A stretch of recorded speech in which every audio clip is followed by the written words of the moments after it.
did they have any of the tracks yet that would make it on that first album, or were they playing covers or what? They just had that hit. They just had the hit, "Keep On Bumping" out. That had already came out. That record had already came out, and it was playing on the radio. Had good airplay all over the country. Yeah. Yeah.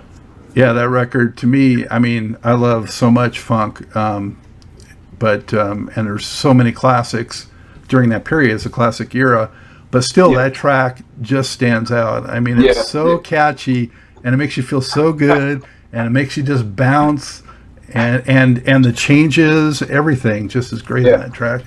Oh, strong track, yeah, very powerful, and that's one of Ronald Bell's. Yeah, that's one of Khalees's.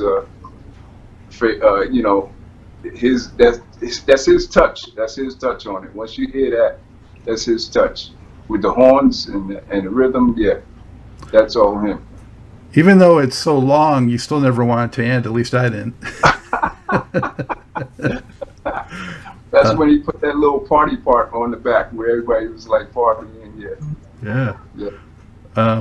When you got with the group, first off, do you know how they came up with the name? I mean, I always assumed it was the K and the G was intentional because of the Kool and the Gang connection.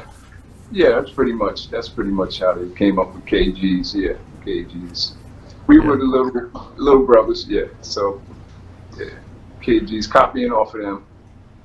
Everything they did, we did. Yeah, so I guess it fit. Yeah. How much younger was Kevin than Ronald? Oh, he was much younger. I would say maybe 10, 15 years younger. Wow. Yeah. Wow. So what was it like when you got in that band, and how did it differ from what you had been doing? It was more expansive. I mean, 8 pieces compared to 4-piece rhythm section.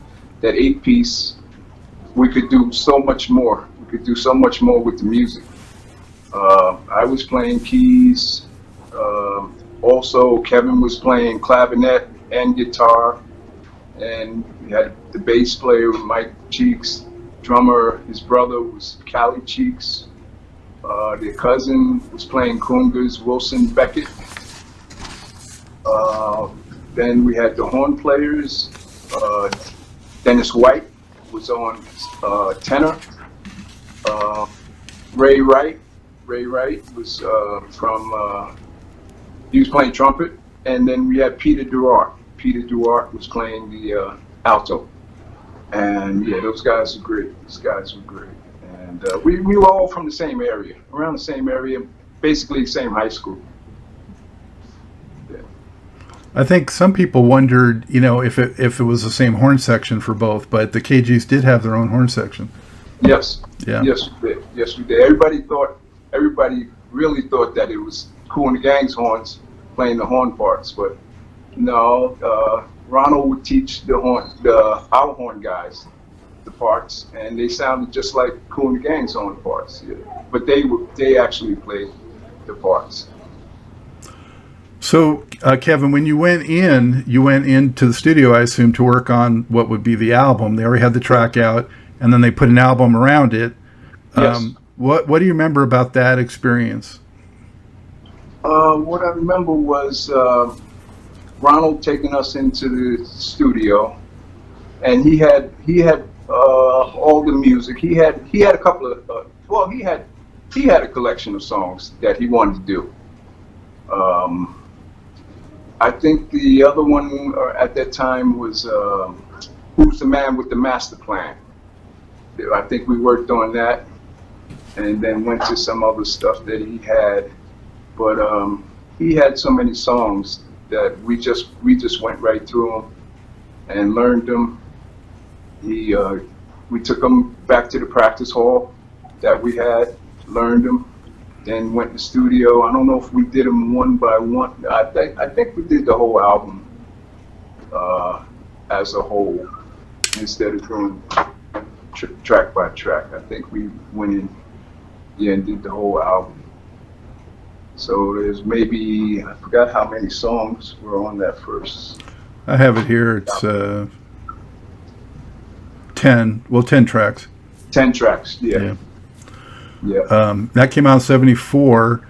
Very unusual title. They wanted to hype up the hit so much that they actually called the album Keep On Bumpin' and Master Plan. And Master Plan, yes, yes. Yep, that was the hype. Yeah.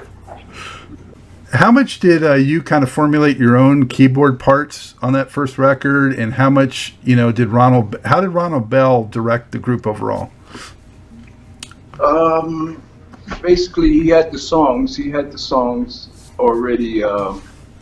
Those were his songs, but he allowed us to put our input, play it the way that we wanted to play it. I guess we all